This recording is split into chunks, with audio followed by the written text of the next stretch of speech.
Olá, aqui é o professor LG e essa é a segunda aula do meu curso de raciocínio lógico. O tema dessa aula são os conectivos.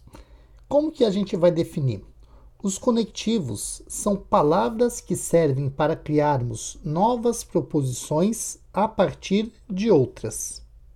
Eu montei aqui uma tabela com os conectivos, os nomes de cada um desses conectivos e os símbolos que nós iremos utilizar.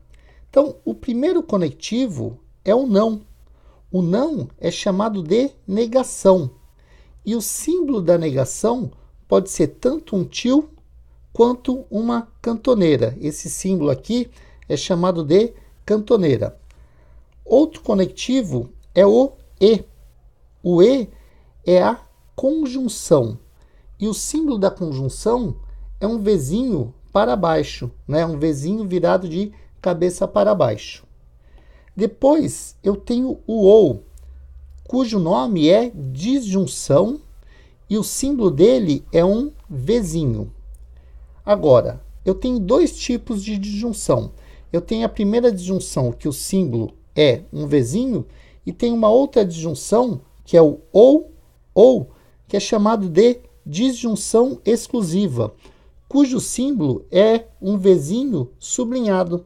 Então, para diferenciar a disjunção exclusiva da disjunção, o que eu faço? Eu sublinho esse Vzinho. O próximo conectivo é chamado de se então, não é? A condicional.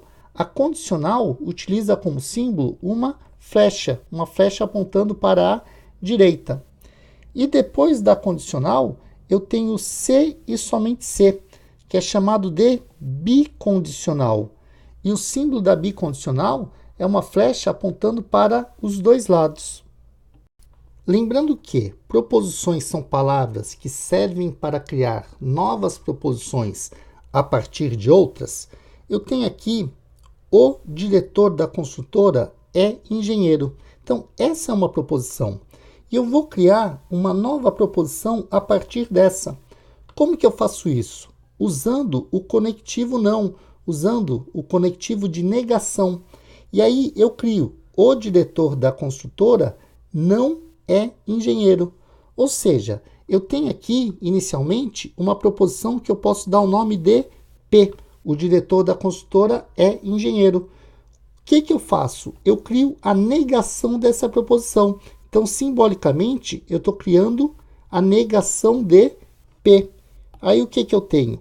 Uma proposição e uma nova proposição, que é a não P, criada a partir da proposição P.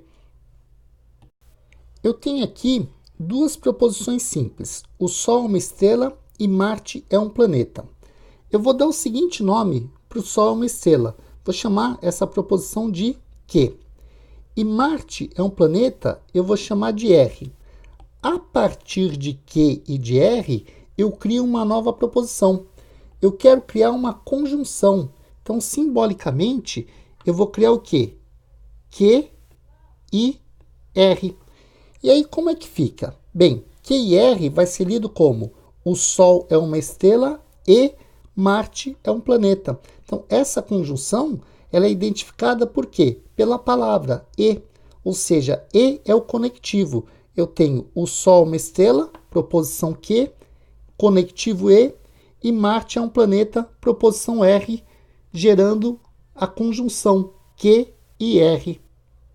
Eu tenho aqui duas proposições simples. A primeira, a capital do Japão é Nagoya. A segunda, a capital do Brasil é São Paulo. Vamos dar nome. A primeira eu vou chamar de S. A segunda eu vou chamar de T. A partir de S e de T, eu vou criar uma nova proposição. Eu vou criar uma proposição lida como S ou T. O que eu estou criando? Eu estou criando uma disjunção. Olha aqui o símbolo aqui do ou, da disjunção. E como que eu vou ler S ou T? Ela vai ficar assim, olha. A capital do Japão é Nagoya, que é a minha proposição S, ou, que é o meu conectivo, né? É a minha disjunção, e a capital do Brasil é São Paulo, que é a minha proposição T. Então, fiquei com a capital do Japão é Nagoya ou a capital do Brasil é São Paulo, representado aqui por S ou T. Eu tenho aqui duas proposições simples. A primeira é: a capital do Japão é Tóquio. A segunda: a capital do Brasil é Manaus. Vamos dar nome. A capital do Japão é Tóquio, eu vou chamar de U. A capital do Brasil é Manaus, eu vou chamar de V. E aí, eu vou criar uma proposição U, aí eu coloco a disjunção exclusiva, o símbolo, né? E V, é uma proposição composta. O que ocorre? A disjunção exclusiva, U ou exclusivo V, vai ser lido da seguinte forma: ou U ou V. Então, eu tenho ou a capital do Japão é Tóquio, ou a capital do Brasil é Manaus. Ou seja, ou a proposição U ou a proposição V. Eu tenho agora essas duas proposições. A primeira é: o meu cachorro late. A segunda é: o meu vizinho acorda. Eu vou chamar a primeira proposição de M. E a segunda proposição, o meu vizinho acorda, de M.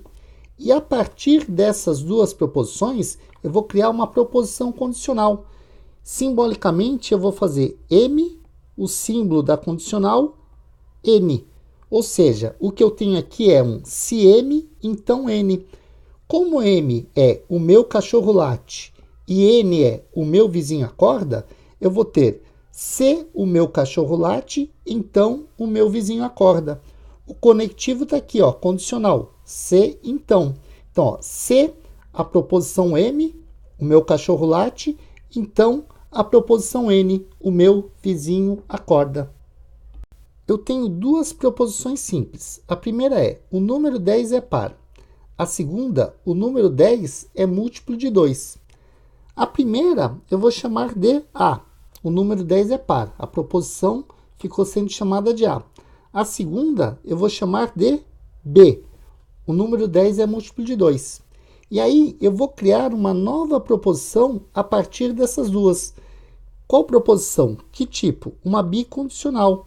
Então, eu coloco aqui, ó, A, C e somente C, B. Aqui está o símbolo da bicondicional. E como que vai ficar essa proposição? Ela vai ser lida da seguinte forma: o número 10 é par, C e somente C, o número 10 é múltiplo de 2. Então, eu tenho aqui o número 10 é par, que é a minha proposição A, C e somente C, cujo símbolo é o símbolo da bicondicional, que é essa flecha aqui para os dois lados, e a proposição B, o número 10 é múltiplo de 2. E eu tenho agora uma observação sobre conectivos e proposições simples e compostas. A primeira é sobre proposições simples. O único conectivo que uma proposição simples pode conter é a negação. Então, quando eu tinha o diretor da construtora é engenheiro, é uma proposição simples. Agora, o diretor da construtora não é engenheiro, também é uma proposição simples. E a outra observação é a seguinte: uma proposição composta deve conter pelo menos um conectivo diferente da negação. Quer dizer, ele pode ter negação, desde que combinada com outros. Por exemplo, eu posso dizer que o Sol é uma estrela e Marte é um planeta. É uma proposição composta. Ou o Sol não é uma estrela e Marte é um planeta, também é uma proposição composta. Eu não posso ter um único conectivo, né, de uma proposição, a negação, e dizer que ela é composta. Se ela tiver apenas a negação, ela cai nas proposições simples. Obrigado por assistir. Não se esqueça de acessar o link da descrição para praticar os exercícios dessa aula. Inscreva-se no canal Matemática Professor LG, compartilhe esse vídeo em suas redes sociais e ajude a promover esse vídeo deixando seu like. Agora, para ajudar o projeto Matemática Professor LG, você pode fazer uma doação. Isso também vai estar na descrição. Eu vou deixar os links para você fazer uma doação pelo PayPal ou ser um apoiador do canal.